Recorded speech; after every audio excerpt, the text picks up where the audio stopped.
بسم اللہ الرحمن الرحیم وعن ثابت عن انس رضی اللہ عنہ قال، حضرت ثابت روایت کرتے ہیں حضرت انس سے کہ انہوں نے فرمایا، عطا علی رسول اللہ صلی اللہ علیہ وسلم کہ جناب رسول اللہ صلی اللہ علیہ وسلم میرے پاس تشریف لائے، وَأَنَا أَلْعَبُ مَعَ الْغِلْمَانِ اور میں لڑکوں کے ساتھ یا بچوں کے ساتھ کھیل رہا تھا۔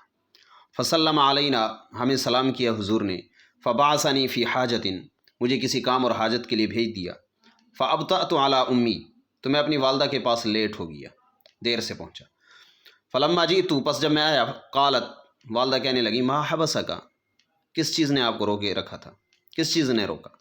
فقلت میں نے کہا، بعثنی رسول اللہ صلی اللہ علیہ وسلم لحاجہ رسول اللہ نے کسی کام کے لیے بھیجا تھا۔ قالت وہ پوچھنے لگیں، ما حاجتہ ان کا کیا کام تھا؟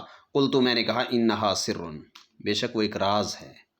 قالت تو وہ فرمانے لگیں، لا تخبرن بسر رسول اللہ صلی اللہ علیہ وسلم احدا ہرگز کسی کو بھی رسول اللہ صلی اللہ علیہ وسلم کا راز مت بتلانا۔ قال انس تو حضرت انس حضرت ثابت سے کہنے لگے، واللہ اللہ کی قسم، لو حدثت به احدا اگر میں کسی کو بھی یہ بتلاتا یہ راز، لحدثتک به یا ثابت اے ثابت تو آپ کو بتلاتا، جب آپ کو نہیں بتلا رہا تو کسی اور کو بھی نہیں بتلایا۔ رواہ مسلم و روى البخاری۔ السلام علیکم۔